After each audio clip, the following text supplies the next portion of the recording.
Hello friends, आज हम मौलिक अधिकारों का अध्ययन करेंगे।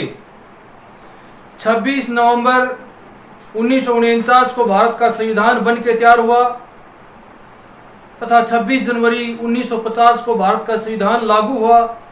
उसे मूल संविधान के नाम से जाना जाता है। उस मूल संविधान में 7 मौलिक अधिकार थे। वर्तमान में 6 मौलिक अधिकार हैं। आइए इनका विस्तार से अध्ययन करते हैं। मौलिक अधिकारों को भारतीय संविधान में संयुक्त राज्य अमेरिका के संविधान की प्रेरणा से लिया गया। मौलिक अधिकार जो हैं इनको भारतीय संविधान में संयुक्त राज्य अमेरिका के संविधान की प्रेरणा से लिया गया। इनको भाग 3 में तथा अनुच्छेद 12 से 35 में रखा गया। इनको भाग 3 में तथा अनुच्छेद 12 से 35 में रखा गया। इसलिए संविधान के भाग 3 को अधिकार पत्र या मैग्ना कार्टा के नाम से जाना जाता है। भाग 3 में रखने के कारण भाग 3 को अधिकार पत्र या मैग्ना कार्टा कहा जाता है। मौलिक अधिकारों की सर्वप्रथम जो मांग है 1931 के कराची अधिवेशन में सरदार वल्लभ भाई पटेल की अध्यक्षता में कांग्रेस ने की। 1931 ईस्वी में कराची अधिवेशन में पहली बार मौलिक अधिकारों की मांग की सरदार वल्लभ भाई पटेल की अध्यक्षता में। यानी कि 1931 में जो कराची में जो अधिवेशन हुआ कांग्रेस का, उस अधिवेशन में सरदार वल्लभ भाई पटेल की अध्यक्षता में कांग्रेस ने सर्वप्रथम मौलिक अधिकारों की मांग की। मौलिक अधिकारों का जो प्रारूप है वह पंडित जवाहरलाल नेहरू ने तैयार किया। मौलिक अधिकार जो हैं इनका जो प्रारूप है वह पंडित जवाहरलाल नेहरू ने तैयार किया। मूल संविधान में 7 मौलिक अधिकार थे। 26 जनवरी 1950 को जो भारत का संविधान लागू हुआ उसे मूल संविधान बोलते हैं। उस मूल संविधान में 7 मौलिक अधिकार थे। उन 7 मौलिक अधिकारों में एक संपत्ति का अधिकार भी था। 44वें संवैधानिक संशोधन 1978 के द्वारा जो संपत्ति का अधिकार था उसको मौलिक अधिकारों की सूची से हटा दिया गया। और यह मौलिक अधिकारों में अनुच्छेद 19(1)(f) तथा 31 में रखा गया था। संपत्ति का अधिकार जो था वह पहले मौलिक अधिकारों की सूची में था, उसको अनुच्छेद 19(1)(f) तथा 31 में रखा गया था। 44वें संवैधानिक संशोधन 1978 के द्वारा संपत्ति के अधिकार को मौलिक अधिकारों की सूची से हटा दिया गया और उसे विधिक कानूनी या संवैधानिक अधिकार के रूप में स्वीकृति मिली और उसको संविधान के भाग 12 में अनुच्छेद 300(a) या 300(क) के अधीन रख दिया गया। वर्तमान में संपत्ति का अधिकार मौलिक अधिकार नहीं है, वह विधिक कानूनी या संवैधानिक अधिकार है। उसको भारतीय संविधान के भाग 12 में अनुच्छेद 300(क) के अधीन वर्तमान में रखा गया है। अब वर्तमान में मौलिक अधिकार जो है इनकी संख्या कितनी है? 6। अब वर्तमान में मौलिक अधिकारों की संख्या कितनी है? 6। इनको भाग 3 में अनुच्छेद 12 से 35 के अधीन रखा गया है। अनुच्छेद जो है 12 उसमें मौलिक अधिकारों की परिभाषा, अनुच्छेद 12 में मौलिक जो अधिकार हैं इनकी परिभाषा का उल्लेख है। यानी कि राज्य की परिभाषा, यानी कि सरकार की परिभाषा का उल्लेख है। अनुच्छेद 13 में संसद ऐसा कोई कानून नहीं बना सकती जिससे मौलिक अधिकारों या मौलिक अधिकारों की संख्या या मौलिक अधिकारों में कोई कमी हो। इसका उल्लेख संविधान के अनुच्छेद 13 में है। अब वर्तमान में भारतीय संविधान में 6 मौलिक अधिकार हैं। पहला है समानता का अधिकार, अनुच्छेद 14 से 18। दूसरा है स्वतंत्रता का अधिकार, अनुच्छेद 19 से 22। तीसरा है शोषण के विरुद्ध अधिकार, अनुच्छेद 23 से 24। चौथा है धार्मिक स्वतंत्रता का अधिकार, अनुच्छेद 25 से 28 में इसका उल्लेख है। पांचवा है संस्कृति व शिक्षा संबंधी अधिकार, अनुच्छेद 29 से 30 में इसका उल्लेख है। छठा व अंतिम मौलिक अधिकार है संवैधानिक उपचारों का अधिकार, इसका उल्लेख संविधान के अनुच्छेद 32 में है। ये 6 प्रकार के जो मौलिक अधिकार हैं, इनके बारे में एक महत्वपूर्ण जो जानकारी है वो यह है कि जब देश में संविधान का अनुच्छेद 352 प्रभावी हो, यानी कि वो 352 अनुच्छेद लागू हो जाए, राष्ट्रीय आपात आ जाए, तब ये 6 सभी मौलिक जो अधिकार हैं ये स्वतः ही निरस्त हो जाएंगे। केवल अनुच्छेद 21 प्रभावी रहेगा, जिसमें उल्लेख है प्राण एवं दैहिक स्वतंत्रता का अधिकार। यानी कि अनुच्छेद 21 प्राण व दैहिक स्वतंत्रता के अधिकार को छोड़ के अन्य समस्त मौलिक अधिकार अनुच्छेद 352 के लागू होने, यानी कि देश में राष्ट्रीय आपात आने की स्थिति में सभी अधिकार निरस्त हो जाते हैं। केवल अनुच्छेद 21 जिसमें प्राण एवं दैहिक स्वतंत्रता का अधिकार है वही लागू रहता है, अन्य सभी निरस्त हो जाते हैं। आइए इन 6 मौलिक अधिकारों का अब विस्तार से अध्ययन करते हैं।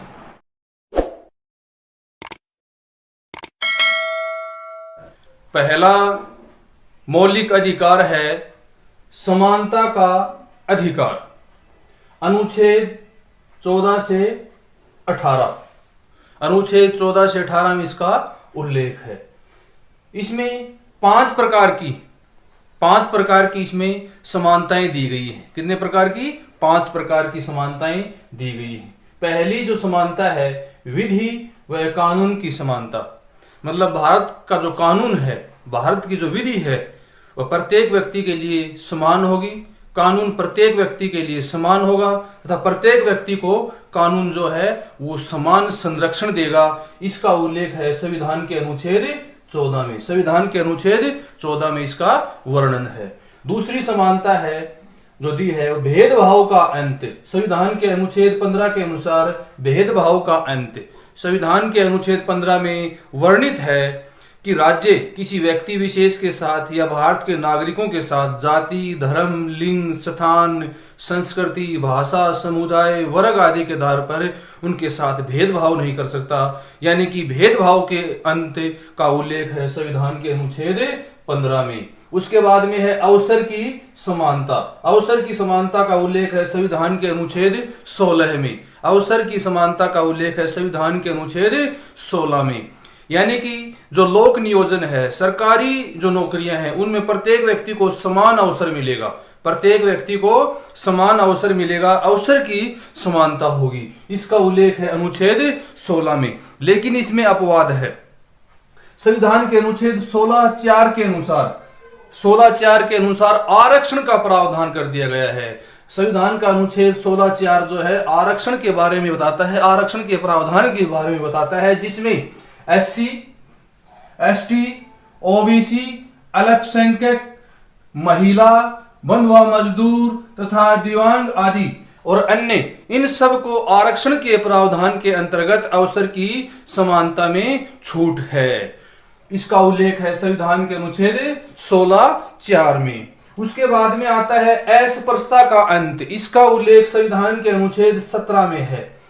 धर्म के आधार पे, जाति के आधार पे, लिंग के आधार पे, स्थान के आधार पे, वर्ग के आधार पे, संस्कृति के आधार पे, समुदाय के आधार पे किसी व्यक्ति विशेष के साथ ही, यानी कि अस्पृश्यता यानी कि छुआछूत का अंत संविधान के अनुच्छेद 17 के अनुसार। उसके बाद में उपाधियों का अंत। उपाधियों का अंत अनुच्छेद 18 में उपाधियों के अंत का उल्लेख है। सैनिकों को या शैक्षणिक संस्थाओं को छोड़ के अन्य किसी व्यक्ति विशेष को कोई उपाधि अब नहीं दी जाएगी। अगर कोई विशेष कारण से उपाधि दी जाएगी तो उसमें राष्ट्रपति की पूर्व सहमति जो है वो अनिवार्य होगी। इसका उल्लेख है अनुच्छेद 18 में, यानी कि उपाधियों का अंत। पहला जो मौलिक अधिकार है वो समानता का अधिकार है। अनुच्छेद 14 से 18 में इसका उल्लेख है। इसमें 5 प्रकार की समानताएं दी गई हैं। अनुच्छेद 14 में विधि या कानून की समानता, अनुच्छेद 15 में भेदभाव का अंत, अनुच्छेद 16 में अवसर की समानता, अनुच्छेद 17 में अस्पृश्यता का अंत, अनुच्छेद 18 में उपाधियों का अंत। इन 5 प्रकार की समानताओं का उल्लेख है समानता के अधिकार में अनुच्छेद 14 से 18 में। दूसरा जो मौलिक अधिकार है वो स्वतंत्रता का अधिकार, स्वतंत्रता का अधिकार। इसका उल्लेख संविधान के अनुच्छेद 19 से 22 में मिलता है, 19 से 22 में मिलता है। अनुच्छेद 19 का अध्ययन करते हैं पहले।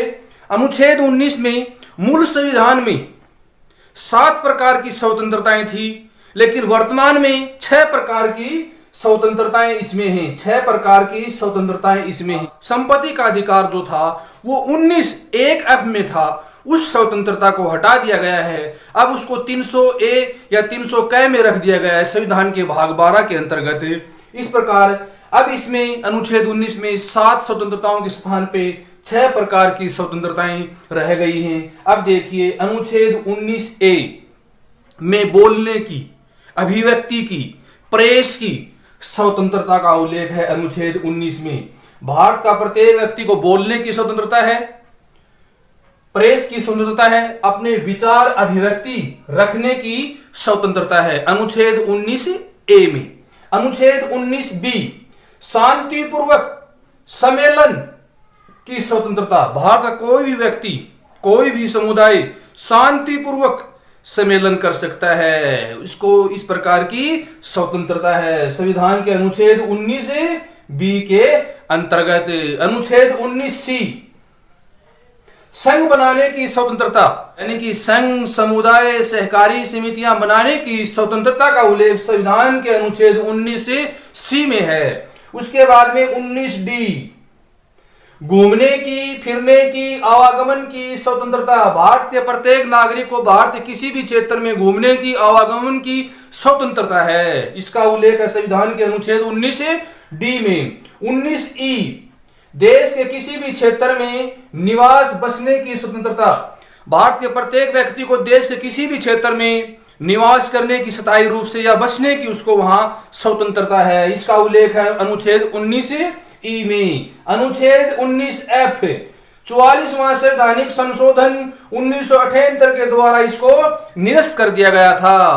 अब अनुच्छेद 19(g) व्यापार, वाणिज्य या जीविका चलाने की स्वतंत्रता। व्यापार एवं जीविका चलाने की स्वतंत्रता है, व्यापार करने की, अपनी जीविका चलाने के लिए कोई भी व्यापार करने, कोई भी वाणिज्य करने की उसको संपूर्ण स्वतंत्रता है, इसका उल्लेख संविधान के अनुच्छेद 19(g) में। तो संविधान के अनुच्छेद 19 में ये 6 प्रकार की स्वतंत्रताएं हैं, जो मूल संविधान में 7 प्रकार की स्वतंत्रताएं थी। 7वीं स्वतंत्रता को, संपत्ति के अधिकार को हटा दिया गया है अनुच्छेद 19(1)(f) से। अब अनुच्छेद 19 में 6 प्रकार की स्वतंत्रताएं रह गई हैं। बोलने की स्वतंत्रता, प्रेस की स्वतंत्रता, विचार अभिव्यक्ति की स्वतंत्रता, शांतिपूर्ण सम्मेलन करने की स्वतंत्रता, घूमने फिरने, आवागमन की स्वतंत्रता, देश के किसी भी क्षेत्र में निवास करने की स्वतंत्रता और व्यापार या जीविका चलाने की स्वतंत्रता। इन सब प्रकार की स्वतंत्रताओं का उल्लेख है संविधान के अनुच्छेद 19 में, अनुच्छेद 19(a) से अनुच्छेद 19(g) तक। उसके बाद में है अनुच्छेद 20 अपराध के विरुद्ध संरक्षण का अधिकार। अपराध के विरुद्ध संरक्षण का अधिकार, यानी कि इसमें 3 प्रकार के प्रावधान हैं। किसी भी व्यक्ति को स्वयं के खिलाफ गवाही देने के लिए बाध्य नहीं किया जा सकता, इसको अमेरिका के संविधान से लिया गया है। उसके बाद में अगर एक व्यक्ति एक अपराध के लिए सजा काट चुका है तो दोबारा उसी अपराध के लिए उसको सजा नहीं दी जा सकती है। व्यक्ति ने भूत में कोई अपराध किया है तो वर्तमान में बनने वाले कानून के आधार पर उसको सजा नहीं दी जा सकती। उसके बाद में अगला है अनुच्छेद 21 प्राण एवं दैहिक स्वतंत्रता का अधिकार। भारत के प्रत्येक व्यक्ति को जीने का अधिकार है, इसका उल्लेख संविधान के अनुच्छेद 21 में है, प्राण एवं दैहिक स्वतंत्रता का अधिकार के तहत। उसके बाद में अनुच्छेद 21 क 86वें संवैधानिक संशोधन 2002 के द्वारा इसको भारतीय संविधान में जोड़ा गया अनुच्छेद 21 क के द्वारा और 86वें संवैधानिक संशोधन 2002 के द्वारा अनुच्छेद 21 क को जोड़ा गया और इसमें विषय जो उसका वर्णन है, जो 6 से 14 वर्ष के जो बच्चे हैं उसको निःशुल्क माता पिता अभिभावक यानी कि उसके पेरेंट्स उसके लिए शिक्षा की व्यवस्था करेंगे। इसका उल्लेख संविधान के अनुच्छेद 21 क में 86वें संवैधानिक संशोधन 2002 के द्वारा ये जोड़ा गया। स्वतंत्रता के अधिकार में अंतिम जो अनुच्छेद है वह है अनुच्छेद 22। इसमें उल्लेख है गिरफ्तारी के संबंध में संरक्षण का अधिकार है, यानी किसी व्यक्ति ने कोई अपराध किया है तो उसको गिरफ्तार करना अनिवार्य है, ये पता है आपको। अगर उस व्यक्ति को गिरफ्तार किया जा रहा है तो इसमें भी 3 प्रकार के प्रावधान है। पहला, उस व्यक्ति को उसका अपराध के बारे में बताना होगा कि आपने ये अपराध किया है उसके संदर्भ में। उसके बाद में उस व्यक्ति को अपने स्वयं के लिए वकील करने की छूट है। उसके बाद में उस व्यक्ति को 24 घंटे के अंदर अवकाश के दिन को छोड़ दें तो मजिस्ट्रेट के सामने प्रस्तुत करना होगा। ये 3 प्रावधान है इसमें गिरफ्तारी के संबंध में संरक्षण के अधिकार में। तो दूसरा अधिकार है स्वतंत्रता का अधिकार, अनुच्छेद 19 से 22। इसमें अनुच्छेद 19 में 6 प्रकार की स्वतंत्रताएं हैं, जैसे कि बोलने की स्वतंत्रता, शांतिपूर्वक सम्मेलन की स्वतंत्रता, संघ बनाने की स्वतंत्रता, घूमने या आवागमन की स्वतंत्रता, देश के किसी भाग में निवास करने की स्वतंत्रता और व्यापार या आजीविका कमाने की स्वतंत्रता। ये 6 प्रकार की स्वतंत्रताएं अनुच्छेद 19 में हैं। उसके बाद में 20 अनुच्छेद कहता है अपराध के विरुद्ध संरक्षण का अधिकार। अनुच्छेद 21 प्राण एवं दैहिक स्वतंत्रता का अधिकार।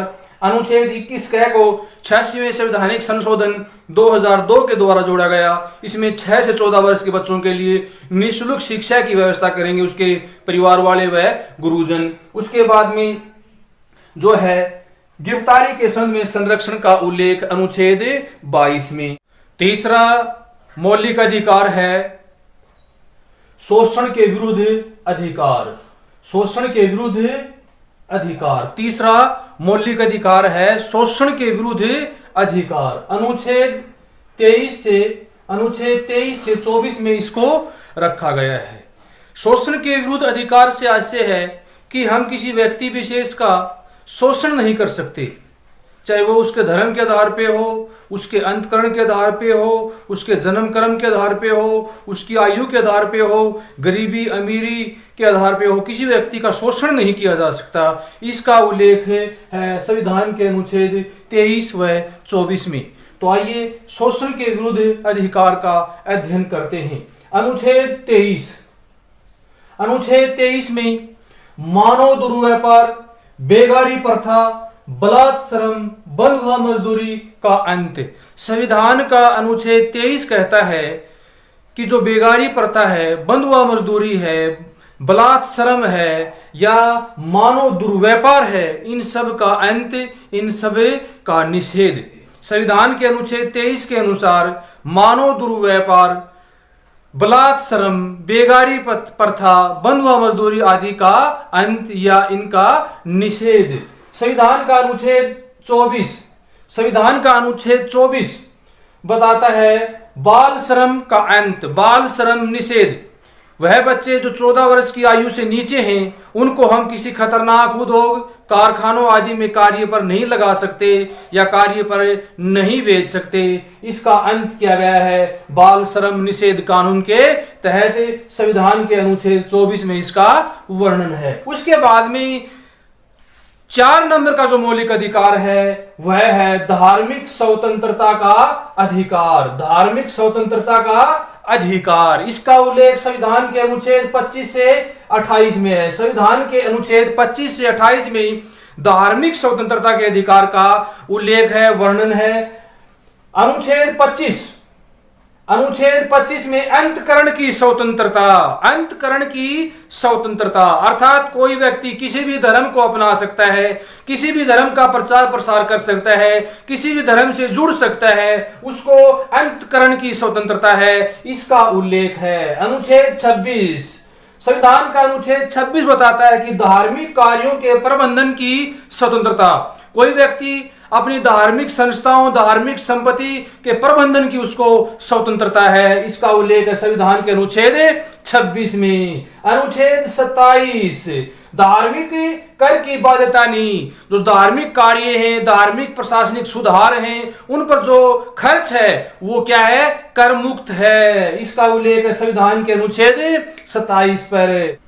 उसके बाद में है अनुच्छेद 28, धार्मिक शिक्षा संस्थान संबंधी प्रावधान। धार्मिक शिक्षा संस्थान संबंधी प्रावधान, स्कूलों में, कॉलेजों में, शिक्षण संस्थानों में धार्मिक शिक्षा निषेध का वर्णन है। उसके बाद में 5 नंबर का मौलिक अधिकार है संस्कृति व शिक्षा संबंधी अधिकार, अर्थात अल्पसंख्यक जो है उनके सांस्कृतिक व शैक्षणिक अधिकार, उनका उल्लेख है संविधान के अनुच्छेद 29 से 30 में। अनुच्छेद 29 से 30 में अल्पसंख्यकों के सांस्कृतिक व शैक्षणिक अधिकारों का उल्लेख है मौलिक अधिकार नंबर 5 में, अनुच्छेद 29 से 30 में। अनुच्छेद 29 अल्पसंख्यकों की लिपि, भाषा, शिक्षा व संस्कृति का संरक्षण है। इसमें अल्पसंख्यकों की लिपि, शिक्षा, भाषा, संस्कृति का संरक्षण। अनुच्छेद 30 में अल्पसंख्यकों की शिक्षा संस्थानों का संरक्षण। अल्पसंख्यक जो है अपनी संस्कृति और शिक्षा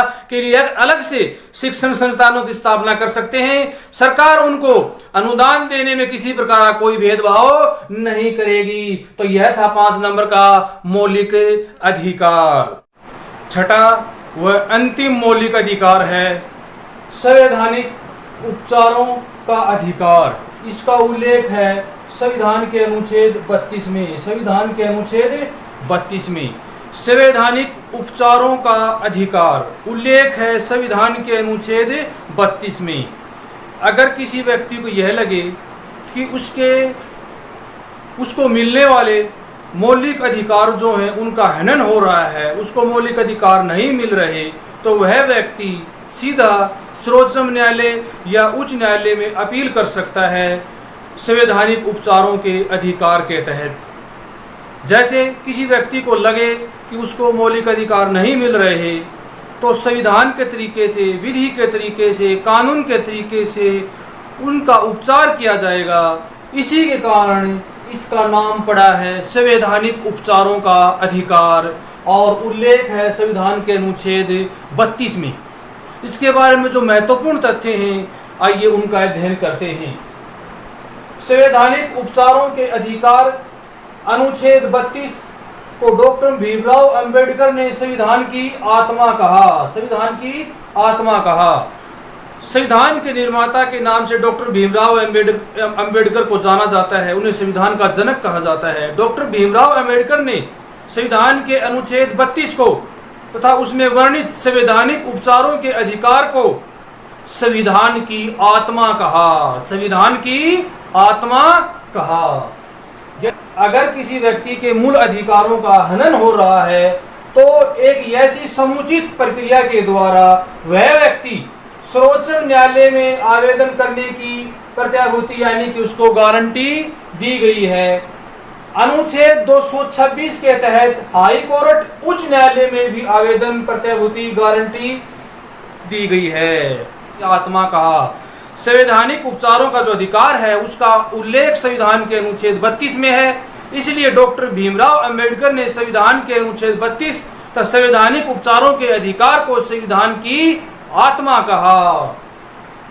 यदि किसी व्यक्ति के मूल अधिकारों का हनन हो रहा है तो एक समुचित प्रक्रिया के द्वारा वह व्यक्ति सर्वोच्च न्यायालय में आवेदन करने की प्रत्याभूति गारंटी उसको दी गई है तथा संविधान के अनुच्छेद 226 के तहत हाई कोर्ट, उच्च न्यायालय में भी आवेदन करने की उसको गारंटी या प्रत्याभूति दी गई है। अगर भारत में निवास करने वाले किसी भी व्यक्ति विशेष को मिलने वाले मूल अधिकारों का हनन हो रहा है तो वह व्यक्ति सीधा सर्वोच्च न्यायालय में अपील कर सकता है, आवेदन कर सकता है तथा संविधान के अनुच्छेद 226 के तहत उच्च न्यायालय यानी कि हाई कोर्ट में भी वह आवेदन कर सकता है, अपील कर सकता है इस बात की उसको सर्वोच्च न्यायालय या उच्च न्यायालय द्वारा प्रत्याभूति या गारंटी दी गई है। इसी का उल्लेख संविधान के अनुच्छेद 32 में है। इसीलिए संविधान के अनुच्छेद 32 को डॉक्टर भीमराव अंबेडकर ने संविधान की आत्मा कहा। उसके बाद में देखिए सर्वोच्च न्यायालय को 5 तरह की रिट निकालने की शक्ति प्रदान की गई है। संवैधानिक उपचारों के अधिकार के तहत संविधान के अनुच्छेद 32 के तहत सर्वोच्च न्यायालय को 5 प्रकार की रीट निकालने की शक्ति प्रदान की गई है। सबसे पहली है बंदी प्रत्यक्षीकरण, दूसरी है परमादेश, तीसरी है अधिकार पर्चा, चौथी है प्रतिषेध और पांचवी है उत्प्रेषण। आइए सर्वोच्च न्यायालय द्वारा निकाली गई जो पहली रीट है वह है बंदी प्रत्यक्षीकरण। बंदी प्रत्यक्षीकरण का शाब्दिक अर्थ है, बंदी प्रत्यक्षीकरण जो है उसका शाब्दिक अर्थ है सहज शरीर न्यायालय के समक्ष प्रस्तुत करना, सहज शरीर न्यायालय के सामने प्रस्तुत करना। यह उस व्यक्ति की प्रार्थना पर या अपील पर सर्वोच्च न्यायालय यह रिट जारी करता है जिस व्यक्ति को यह लगे कि उसको गलत तरीके से बंदी बनाया गया है, तो सर्वोच्च न्यायालय बंदी बनाने वाले अधिकारी को रिट निकालता है कि एक निश्चित समय के अंदर एक निश्चित स्थान पर बंदी बनाए गए व्यक्ति को प्रस्तुत किया जाए, ताकि उसका सही तरीके से अध्ययन करके यह पता किया जा सके कि उसको गलत तरीके से बंदी बनाया गया है या नहीं। अगर उसको गलत तरीके से बंदी बनाया गया है तो उसको स्वतंत्र करा दिया जाता है। इसका उल्लेख है बंदी प्रत्यक्षीकरण में और इसका शाब्दिक अर्थ है सहज शरीर न्यायालय के समक्ष प्रस्तुत करना। सर्वोच्च न्यायालय द्वारा जारी की जाने वाली दूसरी रीट है परमादेश। परमादेश का शाब्दिक अर्थ है, परमादेश जो उसका शाब्दिक अर्थ है हम यह आदेश देते हैं, हम यह आदेश देते हैं। यह उस व्यक्ति या उस पदाधिकारी के लिए सर्वोच्च न्यायालय जारी करता है जो अपने सार्वजनिक कर्तव्य का सही तरीके से निर्वहन नहीं कर रहा, तो उस व्यक्ति के खिलाफ या उस पदाधिकारी के खिलाफ सर्वोच्च न्यायालय आदेश जारी करता है कि आप अपने सार्वजनिक जो कर्तव्य है उसका सही तरीके से निर्वहन करें। इसीलिए इसका शाब्दिक अर्थ है हम यह आदेश देते हैं।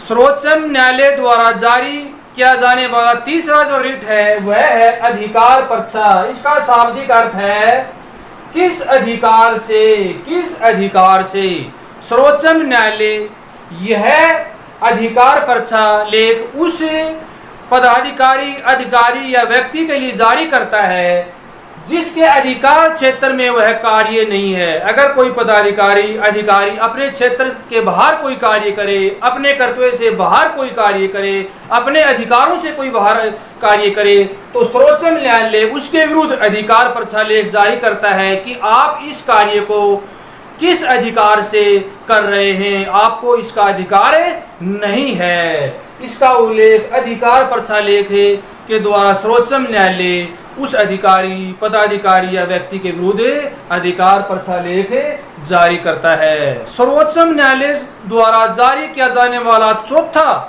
रिट जो है वह प्रतिषेध जिसका शाब्दिक अर्थ है कार्यवाही को रोकना। सर्वोच्च न्यायालय अपने नीचे जो उच्च न्यायालय है या उच्च न्यायालयों के नीचे जिला न्यायालय है या ब्लॉक न्यायालय है, मतलब अपने से नीचे न्यायालयों को या अधिकारियों को यह आदेश या प्रतिषेध लेख जारी करता है कि आप इस विषय पे कोई कार्रवाई न करें, ये आपके अधिकार क्षेत्र से बाहर है। अगर आपने कोई कार्रवाई की है तो कार्रवाई को यहीं रोक दें। कार्रवाई को रोकना इसका शाब्दिक अर्थ है। प्रतिषेध लेख के नाम से सर्वोच्च न्यायालय उच्च न्यायालयों को या अपने से नीचे जो न्यायालय हैं उनको प्रतिषेध लेख जारी करता है कि यह आपके अधिकार क्षेत्र से बाहर है, अतः आप इस विषय पर कार्रवाई को रोक दें। सर्वोच्च न्यायालय द्वारा जारी की जाने वाली पांचवी जो रिट है वह है उत्प्रेषण जिसका शाब्दिक अर्थ है पत्रावली को ऊपर पत्रावली जो है उसको ऊपर भेजना। सर्वोच्च न्यायालय अपने अधीनस्थ जो न्यायालय हैं उन सभी को आदेश जारी करता है, उत्प्रेषण लेख जारी करता है। उनको कहता है कि आपके पास जितने भी लंबित जो मामले हैं उनको कार्रवाई हेतु उनको निपटाने के हेतु आप वरिष्ठ न्यायालयों को या वरिष्ठ अधिकारियों को उत्प्रेषण करें, उनके पास उसको भेजें। यह लेख उत्प्रेषण के रूप में सर्वोच्च न्यायालय जारी करता है। आपने इस वीडियो के माध्यम से ये 6 प्रकार के मौलिक अधिकारों का अध्ययन विस्तार से किया। इसमें अगर आपको इस वीडियो के माध्यम से आसानी से सरलता से समझ में आया है तो हमारे वीडियो को लाइक करना है तथा हमारे चैनल को जरूर सब्सक्राइब करना है। सभी दोस्तों का धन्यवाद। नमस्कार।